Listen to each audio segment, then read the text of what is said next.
Hi, ಹೇಗಿದ್ದೀರಾ? ಎಲ್ಲ ಚೆನ್ನಾಗಿದ್ದೀರಾ? ನಾನು ಚೆನ್ನಾಗಿದ್ದೀನಿ. ನಾನು ದಾವಣಗೆರೆ ಬಂದಿದ್ದೆ.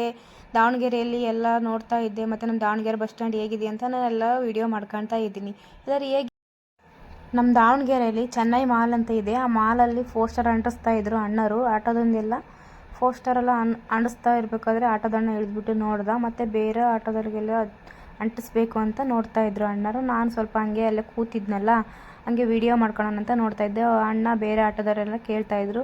ಆ ಆಟೋದವರು ಬೇಡ, ಬೇರೆ ಆಟೋಕ್ಕೆ ಹೋಗಿ ಅಂತ ಹೇಳ್ತಾಯಿದ್ರು. ಬಟ್ ಒಂದು ಅಣ್ಣನ ಒಪ್ಸೋಕ್ಕಂತ ಹೋದರು ಅಣ್ಣರು. ಆ ಅಣ್ಣರು ಕೂಡ ಒಪ್ತಾ ಇಲ್ಲ. ಆದರೆ ಬಟ್ ಅವರೇ ಡಿಸ್ಕಷನ್ ಮಾಡ್ತಾಯಿದ್ರು. ಆ ಅಣ್ಣ ಅದಕ್ಕೆ ಬೇಡ ಅಂದ ತಕ್ಷಣ ಬೇರೆ ಆಟೋಕ್ಕೆ ಹೋದರು. ಆಟೋ ಹೋದ ತಕ್ಷಣ ಮತ್ತು ಮುಂದೆ ಆ ಆಟೋದವರು ಬೇಡ ಅಂದ್ರೇನು, ಅದಕ್ಕೆ ಮುಂದೆ ಆಟೋದಲ್ಲಿ ಹೋದರು. ನಾನು ಸ್ವಲ್ಪ ವೀಡಿಯೋ ನಮ್ಮ ದಾವಣಗೆರೆ ಬಸ್ ಸ್ಟ್ಯಾಂಡ್ ಹೇಗಿದೆ ಅಂತ ನಾನೆಲ್ಲ ಸ್ವಲ್ಪ ವೀಡಿಯೋ ಮಾಡ್ಕೊಂಡು ಅದೇ ಸ್ವಲ್ಪ ನನ್ನ ಫ್ರೆಂಡ್ ಬರ್ತಾನೆ ಅಂತ ಅಂದ್ಲು. ಅದಕ್ಕೆ ಸ್ವಲ್ಪ ವೆಯ್ಟ್ ಮಾಡ್ತಾಯಿದ್ದೆ. ನಮ್ಮ ಅಮ್ಮ ನಾನು ಮತ್ತು ನಮ್ಮ ಆಂಟಿ ಊರಿಗೆ ಹೋಗ್ಬೇಕಂತ ಪ್ಲಾನಿಂಗ್ ಆಗ್ತಾಯಿದ್ವಿ. ನಮ್ಮ ಆಂಟಿ ಊರಿಗೆ ಬಂದಮೇಲೆ ನಮ್ಮ ಆಂಟಿ ಎಲ್ಲ ಮುದ್ದೆ ಮಾಡ್ತಿತ್ತು. ಅವ್ರ ಮನೆ ಹಿಂಗಿದೆ, ನಾವು ಸ್ವಲ್ಪ ಬಡವರು. ನಮ್ಮ ಆಂಟಿ ಮನೆ ಹಿಂಗಿದೆ. ನಾನು ಸ್ವಲ್ಪ ವೀಡಿಯೋ ಮಾಡ್ಕೊಂಡೆ. ನಮ್ಮ ಆಂಟಿ ಎಲ್ಲ ಮುದ್ದೆ ಮಾಡ್ತಾಯಿದ್ರು. ಮುದ್ದೆ ಮಾಡೋದೆಲ್ಲ ವೀಡಿಯೋ ಮಾಡ್ಕೊಂಡೆ. ಮತ್ತೆ ಊರಿಗೆ ವಾಪಸ್ ಹೋಗ್ತಾ ಇದ್ದೀವಿ. ಇವತ್ತಿನ ಲಾಗ್ ಇದಾಗಿತ್ತು. ಸಬ್ಸ್ಕ್ರೈಬ್ ಮಾಡಿ, ಹೇಗಿದೆ ಅಂತ ಕಮೆಂಟ್ ಮಾಡಿ, ಶೇರ್